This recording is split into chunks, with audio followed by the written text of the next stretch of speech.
시장에 가면 왠지 마음이 놓입니다. 싸고 따뜻하고 익숙하니까요. 그런데 말입니다. 50대 이후 이 음식 하나가 대장을 망가뜨리는 지름길이 될 수 있다면 그래도 아무 생각 없이 드실 수 있을까요? 오늘은 병원에서는 잘 말해주지 않지만 실제로 대장암 환자들이 가장 많이 먹었다는 시장 음식 3가지를 정리해드립니다.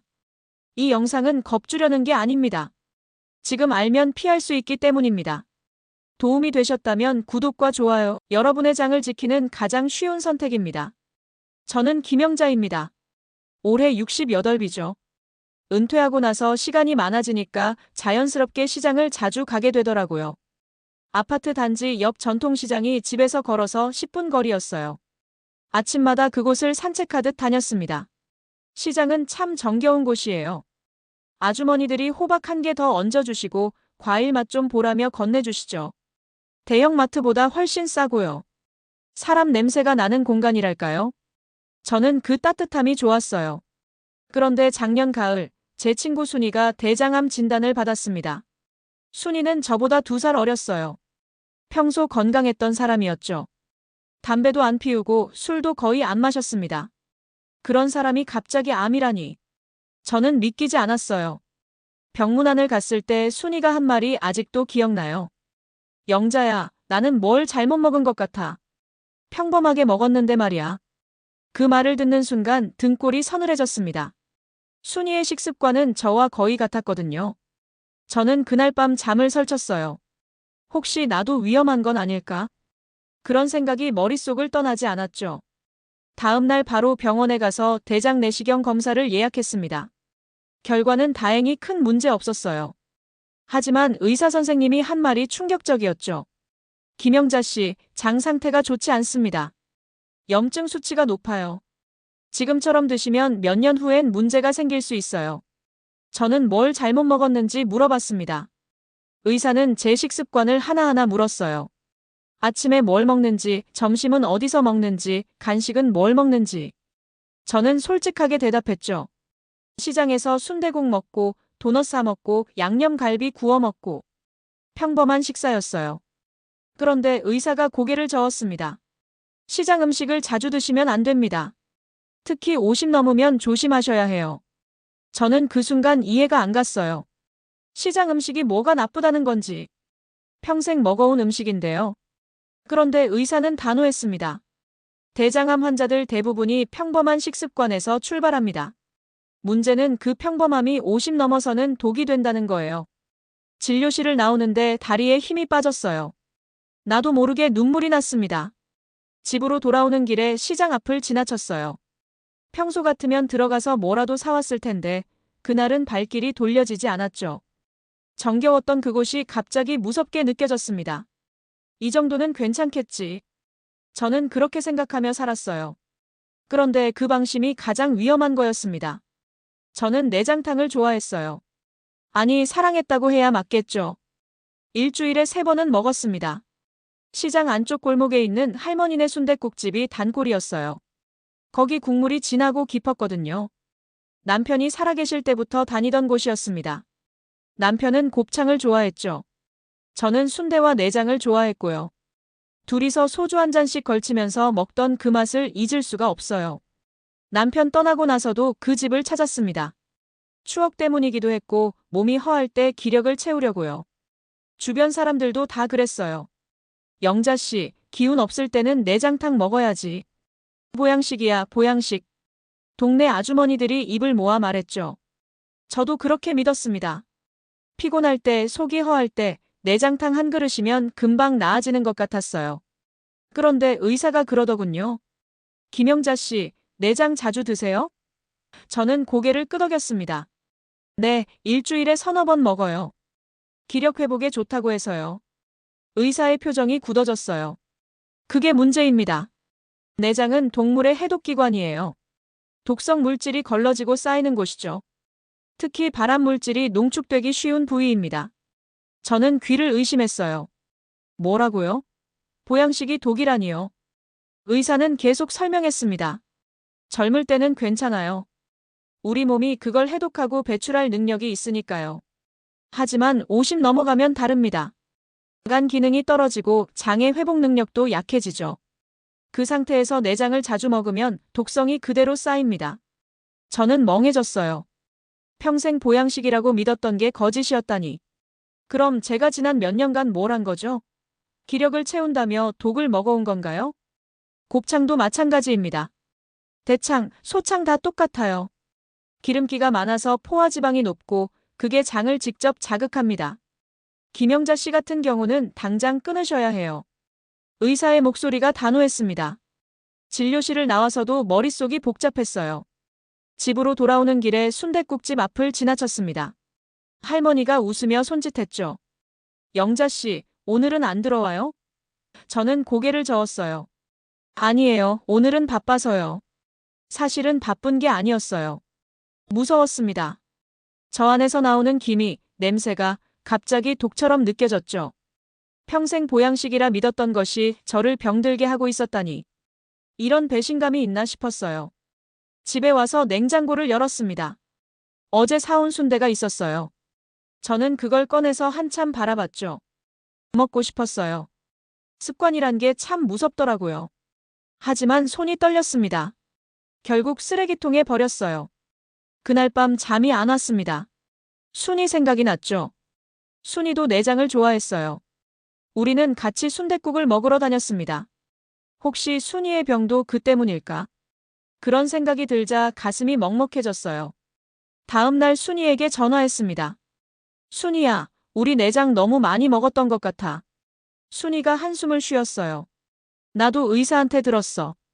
보양식이 아니라 독이었대. 우리는 한참 동안 말이 없었습니다. 전화를 끊고 나서 저는 울었어요. 좋다고 믿었던 게 독이었다니. 이렇게 허무할 수가 있나요? 그동안 제 몸을 얼마나 혹사시킨 건지 생각하니까 미안하고 속상했습니다. 의사와 두 번째 상담을 했습니다. 더 자세한 설명을 듣고 싶었거든요. 왜 내장이 나쁜지 구체적으로 알아야 끊을 수 있을 것 같았어요. 의사는 자료를 꺼내 보여주었습니다. 김영자 씨, 내장의 포화지방 함량을 보세요. 일반 고기보다 두세 배 높습니다. 이 지방이 장으로 들어가면 어떻게 될까요? 저는 모르겠다고 고개를 저었죠. 장내 환경을 망가뜨립니다. 나쁜 균이 증식하고 좋은 균은 죽어요. 그 결과 만성염증이 생기죠. 만성염증이라는 말이 무섭게 들렸어요. 그게 심각한 건가요? 의사가 고개를 끄덕였습니다. 아주 심각합니다. 염증이 오래 지속되면 세포가 변형돼요. 그게 암으로 발전하는 겁니다. 저는 숨이 막혔어요. 내가 그동안 염증을 키워온 거였구나. 모르고 한 짓이지만 결과는 똑같았죠. 의사는 설명을 이어갔습니다. 거기다 소금 문제가 있어요. 순댓국 국물 드시죠? 네, 국물을 다 마셨어요. 시원하고 얼큰해서 좋았거든요. 그 국물 하나에 하루 권장 소금 섭취량이 다 들어갑니다. 된장, 소금, 각종 양념이 과다하게 들어가요. 저는 깜짝 놀랐습니다. 국물 한 그릇이 그렇게 짠 건가요? 네, 매우 짭니다. 염분이 장점막을 계속 자극하면 어떻게 될까요? 점막이 손상되고 염증이 심해지죠. 그 상태가 반복되면 회복이 안 됩니다. 의사의 말이 이어졌어요. 더 큰 문제는 위생입니다. 시장 조리 환경을 믿을 수 있나요? 저는 할 말이 없었어요. 사실 그 부분은 생각해 본 적이 없었죠. 맛있으면 그만이었습니다. 내장은 세균이 번식하기 쉬운 식재료예요. 제대로 세척하고 끓여야 하는데 시장에서는 그 과정을 확인할 수 없죠. 게다가 여름철엔 더 위험합니다. 상온에 오래 놔두면 세균이 폭발적으로 증가해요. 저는 작년 여름이 떠올랐어요. 순댓국을 먹고 배탈이 난 적이 있었죠. 그땐 그냥 체한 줄 알았습니다. 약 먹고 넘어갔어요. 근데 그게 세균 감염이었을 수도 있겠네요. 김영자 씨 나이에는 면역력도 떨어집니다. 젊을 때는 세균이 들어와도 막아낼 수 있어요. 하지만 지금은 다르죠. 한번 감염되면 회복이 느리고 장에 손상이 남습니다. 의사의 말에 저는 고개를 숙였어요. 세 가지 폭탄이라는 표현이 맞았습니다. 지방, 소금, 위생. 이 세 가지가 제 장을 공격하고 있었던 거예요. 그동안 얼마나 무방비 상태였는지 생각만 해도 아찔했죠. 그럼 앞으로 어떻게 먹어야 하나요? 제가 물었습니다. 의사는 천천히 대답했어요. 내장은 완전히 끊으세요. 국물 음식도 가급적 피하시고요. 집에서 직접 요리하는 게 가장 안전합니다. 집에서 요리라. 저는 요리를 별로 안 좋아해요. 혼자 사니까 귀찮기도 하고요. 그래서 시장에서 사 먹었던 건데, 이제는 그것도 바꿔야 하는군요. 진료를 마치고 나왔습니다. 시장을 지나는데 순댓국 냄새가 났어요. 예전 같으면 침이 고였을 텐데, 이제는 아니었습니다. 그 냄새 속에 지방과 소금과 세균이 섞여 있다는 생각이 들었죠. 저는 발걸음을 빨리 했어요. 그곳에서 벗어나고 싶었습니다. 더 이상 그 음식들이 반갑지 않았어요. 아니, 무서웠다고 해야 맞겠네요. 집에 와서 메모장에 적었습니다. 지방, 소금, 위생. 이 세 단어를 잊지 말자고요. 냉장고에 붙여놨어요. 매일 보면서 경각심을 가지려고요. 습관을 바꾸는 건 어렵지만 해야만 했습니다. 그날 저녁 혼자 밥을 지어 먹었어요. 된장찌개 대신 맑은 국을 끓였습니다. 간도 싱겁게 했죠. 처음엔 맛이 없었어요. 하지만 참았습니다. 이게 제 몸을 살리는 길이니까요. 시장에 가면 꼭 들르는 곳이 있었어요. 입구 쪽에 있는 도넛 가게였죠. 할아버지가 하시는 작은 가게였습니다. 갓 튀긴 도넛에 설탕을 뿌려주시는데 그 맛이 정말 좋았어요. 저는 거의 매번 샀습니다. 2개씩 사서 하나는 그 자리에서 먹고 하나는 집에 가져왔죠. 오후 간식으로 먹었어요. 커피랑 같이 먹으면 그렇게 좋을 수가 없었습니다. 꽈배기도 자주 샀어요. 시장 안쪽에 있는 빵집 꽈배기가 유명했거든요. 아침에 나오는 따끈따끈한 걸 사면 집까지 가는 동안 참을 수가 없었죠. 한 입 베어 물면 달콤하고 부드러웠습니다. 이런 게 뭐 대수냐 싶었어요. 간식 한두 개 먹는 건데 살이 찌는 것도 아니고요. 저는 원래 마른 체형이었습니다. 그래서 더 방심했던 것 같아요. 그런데 의사가 물었습니다. 간식은 뭘 드세요? 저는 솔직하게 말했어요. 도넛이랑 꽈배기요. 시장에서 파는 거 가끔 먹습니다. 가끔이라고 했지만 사실 거의 매일이었죠. 의사가 한숨을 쉬었어요. 그것도 문제입니다. 흰 밀가루에 설탕 범벅이에요. 혈당을 급격히 올리고 염증을 유발하죠. 저는 이해가 안 갔습니다. 빵 하나가 그렇게까지 나쁜가요? 김영자 씨, 빵은 단순당과 정제 탄수화물 덩어리입니다. 몸에 들어가면 혈당이 치솟아요. 그럼 인슐린이 과다 분비되죠. 이 과정이 반복되면 장에 염증이 생깁니다. 의사의 설명이 계속됐어요. 특히 튀긴 빵은 더 위험해요. 기름에 튀기면서 유해 물질이 생기거든요. 거기다 설탕까지 더해지면 장 입장에서는 이중 타격입니다. 저는 할 말을 잃었어요. 그냥 간식인 줄만 알았는데 50 넘어서는 이런 음식에 더 취약합니다. 젊을 때는 혈당 조절이 빠르게 되는데 나이 들면 느려져요. 그 사이에 염증 반응이 일어나죠. 반복되면 만성화됩니다. 저는 충격을 받았어요. 간식 하나도 안심하고 먹을 수가 없다니. 그럼 뭘 먹고 살라는 건가요? 의사가 제 표정을 보고 말했습니다. 과일이나 견과류를 드세요. 단맛이 필요하면 과일로 해결하시고요. 정빵이 먹고 싶으면 통밀빵을 조금만 드세요. 튀긴 건 절대 피하셔야 합니다. 그날 이후로 도넛 가게를 멀리했어요. 지나갈 때마다 눈길이 갔지만 참았습니다. 할아버지가 이상하게 생각하셨을 거예요. 단골이 갑자기 안 오니까요. 한 번은 할아버지가 저를 보고 물으셨어요. 영자 씨, 요즘 왜 안 사가요? 저는 웃으며 대답했습니다. 건강 때문에 좀 줄이려고요. 할아버지가 고개를 끄덕이셨죠. 사실 속으로는 힘들었어요. 습관을 바꾸는 게 이렇게 어려운 줄 몰랐습니다. 매일 지나치는 그 앞을 그냥 지나가는 게 고역이었죠. 냄새가 코를 찔렀어요. 대신 과일을 샀습니다. 사과, 바나나, 귤. 처음엔 성에 안 찼어요. 도넛의 그 달콤함과는 비교가 안 됐죠. 하지만 먹다 보니 익숙해졌습니다. 오히려 속이 편했어요. 견과류도 챙겨 먹었어요. 아몬드, 호두를 간식으로 먹었습니다. 씹는 맛도 있고 고소했죠. 배도 든든했어요. 이게 진짜 간식이구나 싶었습니다. 친구들을 만나면 빵집에 가자고 했었는데 이제는 과일 가게로 갔어요. 친구들도 이유를 알고 나서는 이해해줬습니다. 우리도 조심해야지. 다들 나이가 비슷하니까 공감했죠. 간식 하나도 선택이었습니다. 한 입의 즐거움이 10배의 고통을 부를 수 있다는 걸 배웠어요. 이제는 먹기 전에 생각합니다. 이게 내장에 어떤 영향을 줄까? 그렇게 신중해졌죠. 시장 튀김 가게도 자주 갔었어요. 김말이, 야채튀김, 새우튀김. 점심때 한두 개 사서 먹곤 했죠. 바삭하고 고소했습니다. 가격도 저렴했고요. 한 개에 1,000원, 두 개에 2,000원. 부담 없이 먹을 수 있었어요. 아주머니가 눈앞에서 튀겨주시니까 신선하다고 생각했습니다. 갓 튀긴 거니까 괜찮겠지. 그런 아니란 생각이었죠. 기름에 대해서는 한 번도 의심해 본 적이 없었어요. 그런데 의사가 말했습니다. 시장 튀김 드세요? 네, 가끔 먹어요. 그 기름이 문제입니다. 몇 번이나 재사용했는지 아세요? 저는 모른다고 대답했죠. 바로 그게 문제예요. 우리는 알 수가 없습니다. 의사의 설명이 이어졌어요. 기름은 고온에서 가열하면 산화됩니다. 한번 튀기면 변성이 시작되는 거죠. 그걸 또 쓰고 또 쓰면 어떻게 될까요? 유해 물질이 축적됩니다. 저는 소름이 돋았어요.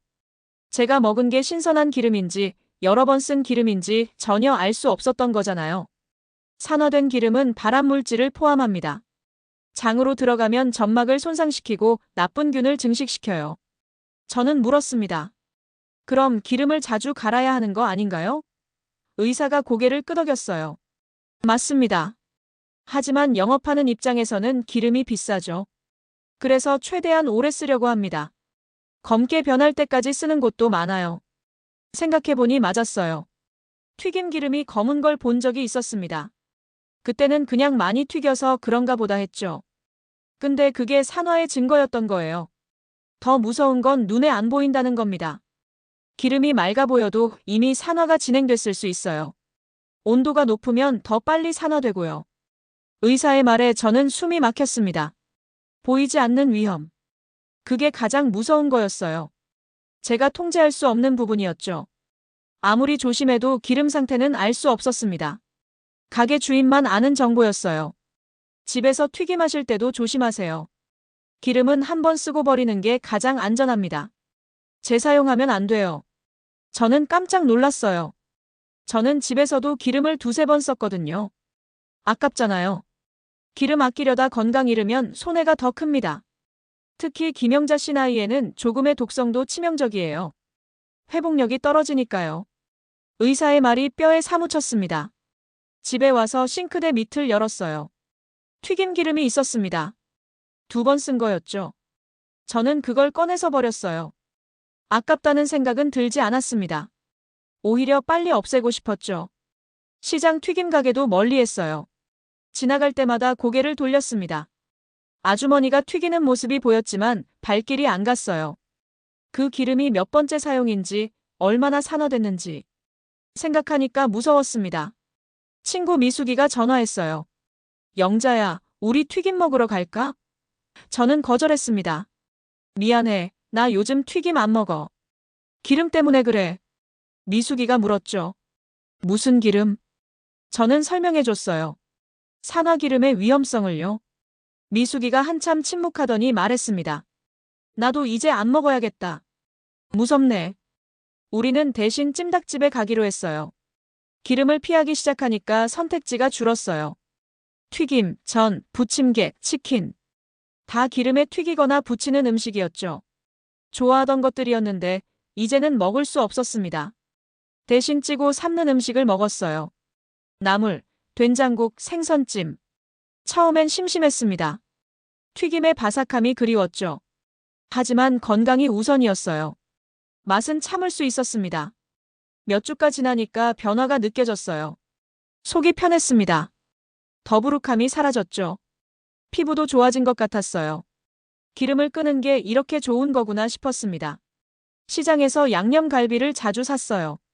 미리 양념에 재워둔 걸 파는 가게가 있었죠. 집에 가져가서 구워 먹으면 정말 맛있었습니다. 달콤하고 짭조름한 맛이 일품이었어요. 손자가 놀러 오면 꼭 사다가 구워줬어요. 아이가 좋아했거든요. 할머니, 이거 맛있어요. 그 말 한마디에 기분이 좋아졌죠. 저도 같이 먹었습니다. 한 달에 두세 번은 먹었어요. 양념치킨도 자주 시켜 먹었습니다. 혼자 먹기엔 양이 많지만 이틀에 걸쳐 먹었죠. 달콤한 양념이 입맛을 당겼어요. 저녁에 치맥 한 잔.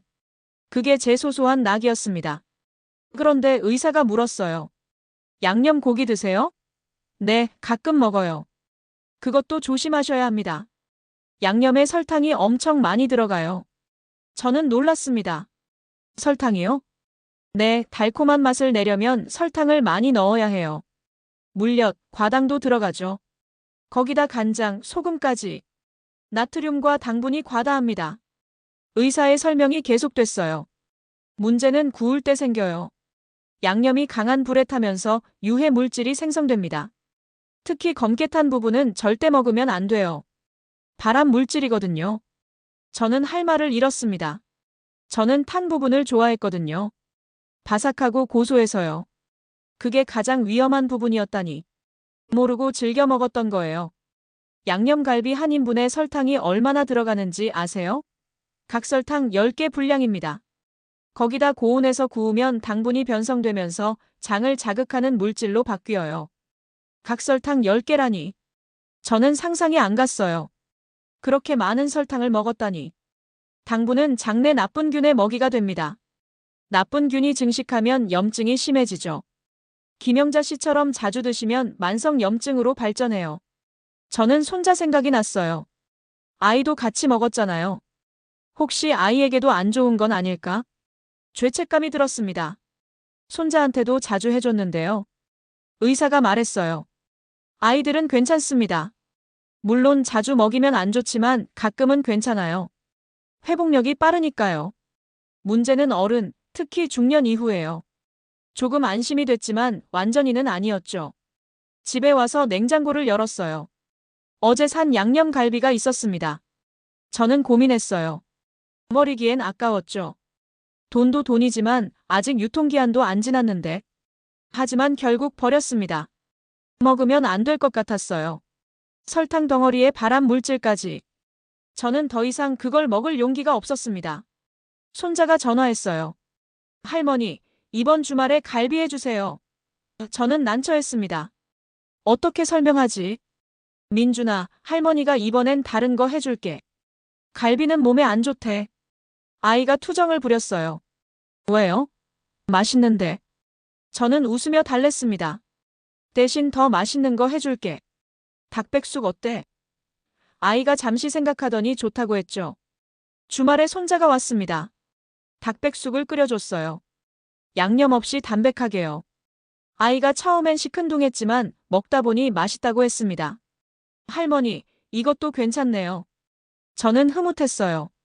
이렇게 건강한 음식으로도 아이를 만족시킬 수 있구나. 양념갈비가 아니어도 되는구나. 깨달았죠. 이제 양념 고기는 안 사요. 대신 생고기를 사서 소금만 살짝 쳐서 구워 먹습니다. 처음엔 맛이 심심했어요. 하지만 고기 본연의 맛이 느껴졌죠. 이게 진짜 맛이구나 싶었습니다. 양념치킨도 끊었어요. 대신 백숙이나 삼계탕을 먹었습니다. 달콤한 맛은 없었지만 속이 편했어요. 몸도 가벼웠고요. 양념이 없어도 충분히 맛있었습니다. 병원에서 검사 결과를 받았습니다. 염증 수치가 조금 떨어졌어요. 식습관을 바꾼 지 석 달 만의 일이었죠. 의사가 웃으며 말했습니다. 잘하셨어요. 이대로 계속 유지하세요. 저는 기뻤어요. 노력이 결과로 나타나니까요. 하지만 의사는 경고도 덧붙였습니다. 김영자 씨, 방심하면 안 됩니다. 나이가 있으니까 회복은 느려요. 한번 나빠지면 다시 돌리기 어렵죠. 그 말이 와닿았어요.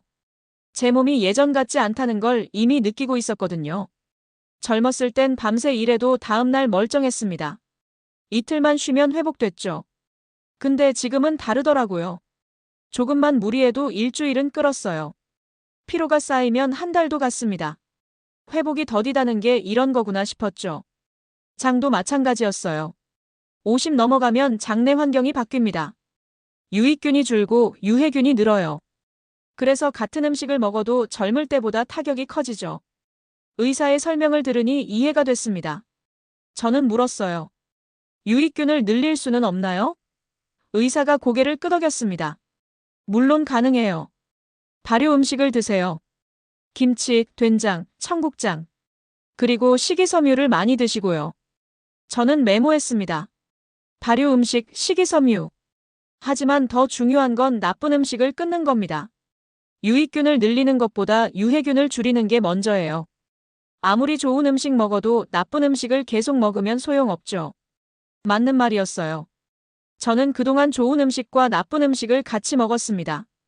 아침엔 나물 반찬 먹고 점심엔 순댓국 먹고. 이래서야 의미가 없었던 거죠. 포화지방과 당분을 반복 섭취하면 어떻게 될까요? 염증이 만성화됩니다. 일시적 염증은 회복되지만 만성 염증은 안 돼요. 세포가 계속 손상받으면서 변형되기 시작하죠. 의사의 말에 소름이 돋았어요. 그게 암으로 가는 거예요? 맞습니다. 대장암은 갑자기 생기는 병이 아닙니다. 오랜 시간 쌓이는 병이죠. 10년, 20년에 걸쳐 서서히 진행돼요. 10년, 20년. 그 말이 무겁게 다가왔습니다. 제가 지난 몇 년간 먹었던 음식들이 떠올랐어요. 내장탕, 도넛, 양념갈비. 그걸 수없이 반복했죠. 그게 다 쌓였던 거예요. 김영자 씨는 운이 좋았습니다. 지금 발견해서요. 지금부터라도 바꾸면 늦지 않아요. 하지만 멈추지 않으면 달라요. 몇 년 후엔 돌이킬 수 없게 됩니다. 지금 멈추지 않으면 늦는다. 그 말이 머릿속을 맴돌았어요. 저는 이미 60이 넘었습니다.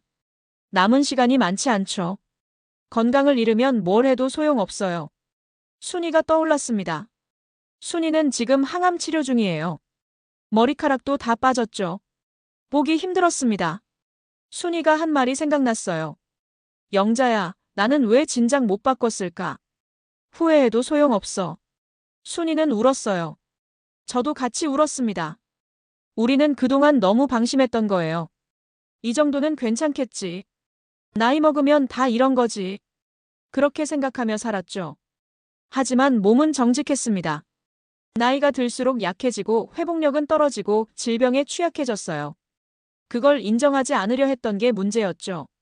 저는 결심했습니다. 지금이라도 바꾸자. 늦었다고 생각할 때가 가장 빠른 때라잖아요. 앞으로 남은 인생을 건강하게 살고 싶었어요. 병원 신세는 지기 싫었죠. 집에 와서 거울을 봤습니다. 주름진 얼굴이 보였어요. 나이는 속일 수 없었죠. 하지만 건강은 지킬 수 있었습니다. 제가 선택하기 나름이었어요. 냉장고를 정리했습니다. 나쁜 음식은 다 버렸어요. 양념된 고기, 가공식품, 인스턴트. 과감하게 정리했죠. 대신 채소와 과일을 채웠습니다. 부엌벽에 문구를 붙였어요. 50 넘어서 몸은 예전 같지 않다. 매일 보면서 다짐했습니다. 절대 방심하지 말자. 건강은 한 번 잃으면 되찾기 어렵다고요. 친구들에게도 말했어요. 우리 이제 조심해야 해. 젊을 때처럼 먹으면 안 돼. 다들 공감했습니다. 맞아. 요즘 여기저기 아프더라. 우리는 서로를 다독였죠. 나이 듦을 받아들이는 게 중요했어요. 부정하지 않고 인정하고 그에 맞게 사는 거. 그게 지혜로운 삶이라고 생각했습니다. 저는 이제 현명하게 먹고 싶었어요. 석 달이 지났습니다. 식습관을 완전히 바꾼 지 석 달째였어요. 몸에 확실히 변화가 왔습니다. 속이 편했고 피곤함이 덜했죠. 아침에 일어나는 게 한결 수월했어요. 검사 결과도 좋아졌습니다. 염증 수치가 정상 범위로 돌아왔어요. 의사가 칭찬했죠. 훌륭합니다. 이 상태를 유지하세요. 저는 뿌듯했습니다. 노력이 헛되지 않았구나. 하지만 가끔은 힘들었어요. 시장을 지나칠 때마다 유혹이 왔거든요. 순댓국 냄새, 튀김 냄새, 양념갈비 냄새. 익숙한 그 향기들이 저를 불렀습니다. 한 번은 참다 못해 순댓국집에 들어갔어요. 할머니가 반갑게 맞아주셨죠. 영자씨, 오랜만이네요. 저는 웃으며 앉았습니다. 국물을 시켰어요. 한술 떠먹는데 눈물이 났습니다. 그리웠던 맛이었어요. 하지만 반만 먹고 그만뒀습니다. 더 먹으면 안 될 것 같았죠. 할머니가 물었어요. 왜 남겨요? 배가 불러서요. 거짓말이었습니다. 사실은 무서웠어요. 다시 예전으로 돌아갈까봐. 습관은 한 번 무너지면 금방 무너지거든요. 저는 조심스러웠습니다. 집에 와서 생각했어요. 완전히 끊을 필요는 없겠구나. 가끔, 아주 가끔은 괜찮을 것 같았습니다. 문제는 매일 습관적으로 먹는 거였죠. 빈도가 중요했어요. 의사에게 물어봤습니다. 가끔은 먹어도 되나요? 의사가 웃으며 대답했어요. 물론이죠. 한 달에 한두 번 정도는 괜찮습니다. 문제는 일주일에 서너 번 먹는 거예요. 그 말에 안심이 됐습니다. 평생 못 먹는 게 아니구나. 조절만 하면 되는 거구나. 종류도 중요합니다. 내장탕보다는 육개장이 낫고 튀김보다는 전이 나아요. 양념갈비보다는 소금구이가 좋죠. 선택의 문제였습니다. 같은 시장 음식이라도 뭘 고르느냐에 따라 달라지는 거예요. 저는 메모했습니다. 빈도, 종류, 양. 이 세 가지를 조절하자. 이제는 시장을 다르게 봤어요. 위험한 곳이 아니라 선택의 공간으로요. 나쁜 음식만 있는 게 아니었습니다. 좋은 음식도 많았죠. 신선한 채소, 과일, 생선. 어떻게 고르느냐가 중요했어요. 장을 볼 때 신중해졌습니다. 카트에 담기 전에 생각했어요. 이게 내 몸에 좋은가? 나쁜가? 빈도는 어떻게 할까? 그렇게 하나하나 따져봤습니다. 친구들과 만날 때도 바뀌었어요. 예전엔 무조건 시장 맛집으로 갔는데 이제는 건강한 식당을 찾았습니다. 영자야, 이제 너 완전 건강 챙기는구나. 친구들이 놀렸지만 저는 웃었어요. 우리 나이에 건강이 제일이잖아. 친구들도 공감했습니다. 맞아, 우리도 배워야지. 조금씩 친구들도 바뀌기 시작했어요. 시장 음식을 덜 먹고 집밥을 더 먹었죠. 순이도 퇴원했습니다. 항암 치료를 마치고 회복 중이에요. 얼굴이 많이 좋아졌더라고요. 순이가 말했어요. 영자야, 나도 이제 조심해서 먹을 거야. 다시는 이런 일 없게. 저는 순이 손을 꼭 잡았습니다. 우리 같이 건강하게 살자. 오래오래. 순이가 눈물을 글썽이며 고개를 끄덕였죠. 우리는 약속했어요. 서로를 챙기고 건강을 지키자고요. 지금 제 냉장고는 건강한 음식으로 가득합니다. 채소, 과일, 생선, 현미. 처음엔 맛이 없었지만 이제는 익숙해졌어요. 아니, 오히려 맛있어졌습니다. 몸이 좋아하는 음식이니까요. 오늘 무엇을 먹느냐가 10년 후 제 대장을 결정합니다. 의사가 했던 말이에요. 그 말을 항상 기억합니다. 선택은 매일 하는 거죠. 아침, 점심, 저녁, 간식까지요. 저는 이제 압니다. 시장 음식을 끊으라는 게 아니라는 걸요. 습관을 바꾸라는 겁니다. 빈도를 줄이고 종류를 가리고 양을 조절하라는 거죠. 그게 제 생존 전략이에요. 60을 넘겼지만 앞으로도 살 날이 많습니다. 건강하게, 행복하게 살고 싶어요. 그러려면 지금부터 잘 먹어야 합니다. 선택은 지금 하는 거예요. 내일이 아니라요.